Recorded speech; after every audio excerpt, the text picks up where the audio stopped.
Hello दोस्तों, welcome to study with Poonam sir.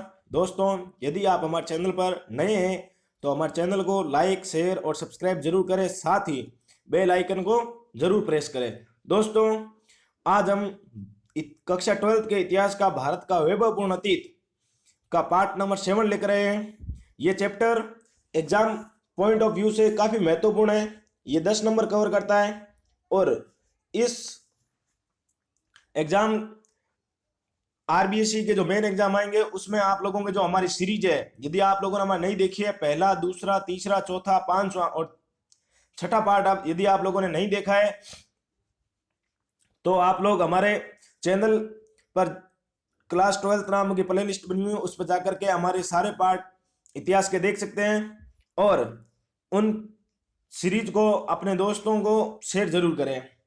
तो अब हम शुरू करते हैं। सिंधु सरस्वती सभ्यता पर लेख लिखिए। सिंधु सरस्वती सभ्यता पर लेख लिखिए। सिंधु सरस्वती सभ्यता 1856 में कराची से लाहौर के मध्य रेलवे लाइन का निर्माण हो रहा था। इसी दौरान कुछ खुदाई में ईंटें मिलने पर बर्टन बंधुओं ने इस स्थल की सूचना सरकार को दी और 1861 में कनिंगम के निर्देशन में भारतीय पुरातत्व सर्वेक्षण विभाग की स्थापना की गई। यानी कि किसके निर्देशन में? भारतीय पुरातत्व सर्वेक्षण विभाग की स्थापना कनिंगम के निर्देशन में। अब 1904 ईस्वी में लॉर्ड कर्जन द्वारा जॉन मार्शल को भारतीय पुरातत्व विभाग का महानिदेशक बनाया गया। लॉर्ड कर्जन के द्वारा जॉन मार्शल को भारतीय पुरातत्व विभाग का महानिदेशक बनाया गया। हड़प्पा नगर की खोज सबसे पहले हुई, इसलिए इसे हड़प्पा सभ्यता कहा गया। हड़प्पा स्थल की सबसे पहले खोज हुई, इसलिए इसको क्या कहा गया? हड़प्पा सभ्यता कहा जाता है। हड़प्पा सभ्यता के प्रारंभिक स्थल सिंधु नदी के आसपास थे। हड़प्पा सभ्यता के प्रारंभिक स्थल किसके आसपास थे? सिंधु नदी के आसपास थे, इसलिए प्रारंभ में इसे सिंधु घाटी सभ्यता कहा गया था। दोस्तों, अब हड़प्पा सभ्यता का महत्वपूर्ण सर्वाधिक भौगोलिक एवं सांस्कृतिक विस्तार पंजाब, हरियाणा, राजस्थान और गुजरात में लुप्त सरस्वती नदी घाटी क्षेत्र में मिलता है, इसलिए इसे सिंधु सरस्वती सभ्यता का नाम दिया जाना उपयुक्त होगा। इसे क्या गया? सिंधु सरस्वती सभ्यता का नाम दिया जाना उपयुक्त होगा, क्योंकि लुप्त सरस्वती नदी घाटी क्षेत्र में ये मिलता है, इसीलिए इसको ये नाम दिया गया। अब आता है फैलाव। इसका फैलाव कहाँ था? इसका फैलाव उत्तर में जम्मू मांडा से लेकर के दक्षिण में नर्मदा के मुहाने देमाबाद तक और पश्चिम में बलूचिस्तान के मकरान यानी समुद्र तट सुल्फा गंडोर से लेकर के उत्तर प्रदेश के मेरठ आलमगीरपुर तक था। यह आप लोगों को ध्यान में होना चाहिए कि इसका फैलाव है उत्तर में मांडा से लेकर के दक्षिण में नर्मदा के मुहाने तक, पश्चिम में बलूचिस्तान के मकरान समुद्र सुल्फा गंडोर से लेकर के उत्तर प्रदेश के मेरठ आलिमगीर तक था, जिसका पूरा क्षेत्रफल 12,99,600 वर्ग किमी था। सिंधु सरस्वती सभ्यता के अब तक 1400 स्थल खोजे जा चुके हैं, जिनमें से 917 स्थान भारत में और 481 स्थान पाकिस्तान में तथा 2 स्थान कहां पर है? अफगानिस्तान में। ये इसका फैलाव है, कहां कहां कौन कौन से स्थल मिले हैं, तो आप लोग याद करेंगे कितने स्थल मिले हैं। अब आते हैं सरस्वती नदी। सरस्वती नदी एक पौराणिक नदी जिसकी चर्चा वेदों में भी है। सरस्वती नदी और उसकी सहायक नदियों का प्रवाह क्षेत्र सिंधु और गंगा के बीच का क्षेत्र था। सरस्वती नदी और उसकी सहायक नदियों का प्रवाह कहां था? सिंधु व गंगा नदी के बीच का क्षेत्र था। वैदिक काल में सरस्वती नदी लोगों के जीवन का आधार थी। वैदिक साहित्य में इसे नदी तमे, अंबे तमे कहा गया है। आप लोगों से प्रश्न पूछा जाए सरस्वती नदी को किस साहित्य में नदी तमे और अंबे तमे कहा गया है, या फिर आपको कहा जाए सरस्वती नदी में वैदिक साहित्य को किस नाम से जाना जाता था, आप कहोगे नदी तमे और अंबे तमे। और सरस्वती नदी उसकी सहायक नदियों प्रवाह क्षेत्र कहां के बीच में था? सिंधु व गंगा के बीच का था। उपग्रह से प्राप्त जल प्रवाह के चिन्हों से ड्रिलिंग मशीनों की सहायता से भूगर्भ से निकाले गए संभावित जल के अध्ययन से पुरातात्विक एवं वैज्ञानिक अध्ययन से सिद्ध हुए कि प्राचीन समय में सरस्वती नदी का अस्तित्व था। अब आगे आते हैं।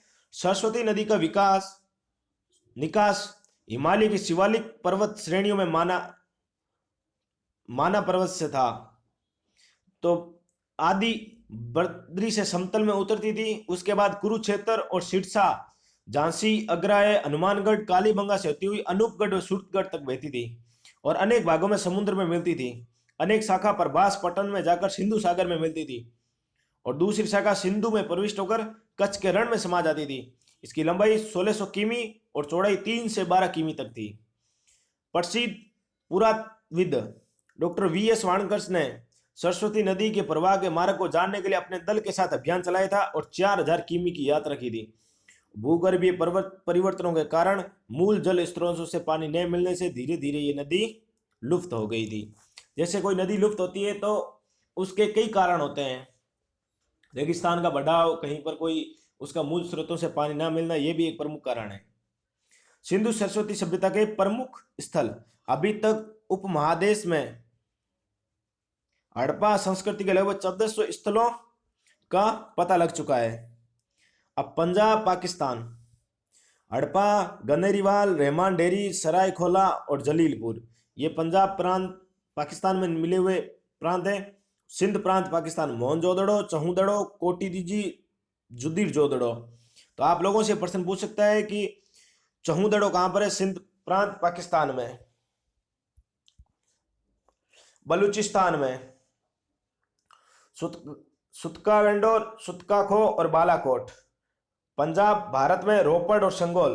तो आप लोगों से प्रश्न मानचित्र में पूछ सकता है कि रोपड़ कहां पर है? तो आप कहोगे पंजाब। हरियाणा में बनावली, मीताथल, राखी गढ़ी। और राजस्थान में कालीबंगा और पीलीबंगा। गुजरात में रंगपुर, धोलावीरा, लोथल, प्रभास पाटन और खंभात खाड़ी। ये लोथल आप लोग माध्यमिक शिक्षा बोर्ड में पूछा गया मानचित्र में प्रश्न है और आप लोगों को सिंधु सरस्वती सभ्यता पर अगर लेख पूछा जाए तो भी आप लोग वहां पे लिख सकते हैं। दोस्तों, आप हमारे चैनल को लाइक, शेयर और सब्सक्राइब जरूर करें। उत्तर प्रदेश आलमगीपुर, महाराष्ट्र देमाबाद। ये सारे नाम आप लोग याद करेंगे कहां कहां कौन सा है। पाकिस्तान में दो प्रांत कौन से हैं? सुरतगोई और मुंडीगाग। अब हम लोग हड़प्पा सभ्यता के बारे में पढ़ेंगे। ये पश्चिमी पंजाब के मोंटगोमरी जिले में स्थित है। ये पश्चिमी पंजाब के मोंटगोमरी जिले में स्थित है और 1826 ईस्वी में सर्वप्रथम इस टीले का उल्लेख चार्ल्स मैसन ने किया था। दयाराम सानी ने जॉन मार्शल की अध्यक्षता में इसे खोजा 1921 में। हड़प्पा व मोहनजोदड़ो से विशाल स्नानागार के अवशेष मिले। हड़प्पा के अन्नागार का क्षेत्रफल 55 × 43 मीटर है, जो पानी के बचाव हेतु चबूतरे पर बने हैं। हड़प्पा से प्राप्त एक मूर्ति के गर्भ से एक पौधा निकलता हुआ दिखलाया गया है। संभवतः पृथ्वी माता का रूप है। मोहनजोदड़ो। दोस्तों, मोहनजोदड़ो पर एक मूवी बनी हुई है ऋतिक रोशन के नेतृत्व में। उसमें लीड रोल ऋतिक रोशन कर रहे हैं। उसमें आप लोग ये मूवी अगर देखी है तो आप लोगों को कुछ इसमें पता चलेगा कि सिंधु सरस्वती सभ्यता मोहनजोदड़ो को कैसे ये लुप्त हुई थी, इसके बारे में थोड़ा बहुत आपको अंदाजा मिलेगा। ये ऐतिहासिक मूवी है, काफी अच्छी है, आप जरूर देखना कभी मौका मिले तो। ये सिंध के लरकना जिले में पाकिस्तान में स्थित है। राखलदास बनर्जी ने जॉन मार्शल की अध्यक्षता में इसे 1922-23 ईस्वी में खोजा है। विशाल स्नानागार मोहनजोदड़ो का महत्वपूर्ण भवन है। मोहनजोदड़ो से विशाल अन्नागार अवशेष भी मिले हैं। मोहनजोदड़ो से कांस्य नर्तकी की मूर्ति भी मिली है। मोहनजोदड़ो से प्राप्त विशाल स्नानागार इस सभ्यता की जल पवित्रता एवं स्नान ध्यान की परंपरा का प्रतीक है। चहूदड़ो, इसकी खोज 1931 ईस्वी में एन मजूमदार ने की थी। यह खिलौने तथा मनके बनाने के कारखाने के साक्ष्य मिले हैं। यह मनके सोने, चांदी, तांबे, पीली मिट्टी, सेलखड़ी, कीमती पत्थर, सिप्पी, शंख आदि के बनाए जाते थे। दोस्तों, ये चहूदड़ो के बारे में। अगला आता है कालीबंगा। कालीबंगा यह स्थल उत्तरी राजस्थान में गंगानगर जिले में घग्गर नदी, जो अब सूख गई, के किनारे पर स्थित है। घग्गर नदी के किनारे पर स्थित है। आप लोगों ने पूछा कालीबंगा कहां पर है? घग्गर नदी किस जिले में? गंगानगर। इसकी खोज 1953 में अमलानंद घोष द्वारा की गई थी। शाब्दिक अर्थ है काले रंग की चूड़िया। कालीबंगा का शाब्दिक अर्थ क्या है? काले रंग की चूड़िया। कालीबंगा लोथल से खोपड़ी के अवशेष भी मिले। कालीबंगा और लोथल से खोपड़ी के अवशेष भी मिले हैं। और कालीबंगा से प्राप्त बालक की खोपड़ी पर 6 छेद भी बने हुए हैं। प्राक हड़प्पा कालीन कालीबंगा से आड़ी तिरछी हल रेखाओं से जुता हुआ खेत मिला है जो दोहरी फसल का संकेत देता है। यानी कि आड़ी तिरछी रेखाओं का खेत मिलता है, जैसे ऐसे ये और ऐसे, इसका मतलब होता है दोहरी जो फसल का संकेत देता है। यानी कि एक फसल सर्दियों में, एक फसल गर्मियों में जो होती है उसमें। फसल की कटाई तांबे के हंसिये या पत्थर के फलक से की जाती थी। लोथल, ये काठियावाड़ क्षेत्र अहमदाबाद गुजरात में। ध्यान रखेंगे लोथल कहां पर है? अहमदाबाद गुजरात में। यहां से एक बटन के समान गोलाकार मोहर मिली है। इसकी खोज 1957 में डॉक्टर रंगनाथन द्वारा की थी। लोथल साबरमती और भोगवा नदियों के मध्य खंबात की खाड़ी के नजदीक स्थित है।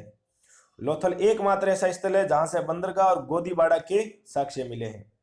लोथल से पक्की ईंटों का ढांचा मिला है जिसे पुराविद S.R. राव ने गोदीबाड़ा और डाकयार्ड बंदरगाह का महत्वपूर्ण हिस्सा के रूप में पहचाना है। अगला प्रश्न देखते हैं। राव लिखते हैं कि लोथल की गोदी फिनिशिया और रोम की गोदियों से कहीं अधिक विकसित एवं प्राचीन थी। लोथल का डाकयार्ड वर्तमान विशाखापट्टनम में डाकयार्ड से बड़ा है। लोथल से खोपड़ी के अवशेष भी मिले हैं, यह बात हमने पहले भी चर्चा की थी।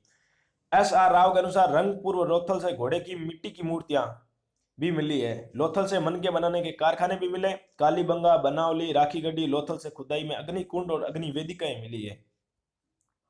धोलावीरा, धोलावीरा गुजरात के कच्छ जिले में मानसर और मानहर नदियों के बीच में स्थित है।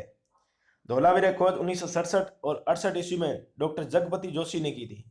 धोलावीरा से विशाल स्टेडियम के प्रमाण मिले। आप लोगों से प्रश्न पूछेगा विशाल स्टेडियम के प्रमाण कहां से मिले हैं, तो आप कहोगे धोलावीरा। धोलावीरा से प्राप्त विशाल स्टेडियम का आकार 283 × 45 मीटर के हैं। स्टेडियम के चारों तरफ दर्शक के लिए सोपान बने हुए।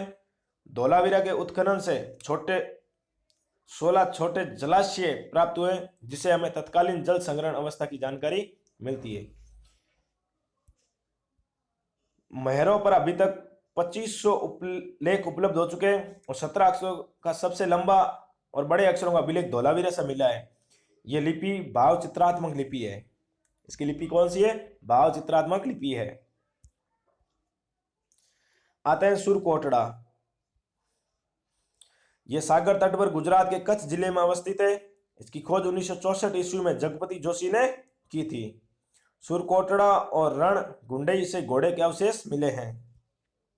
अन्य स्थल S. राव के अनुसार रंगपुर से घोड़े की मिट्टी की मूर्तियां मिली है।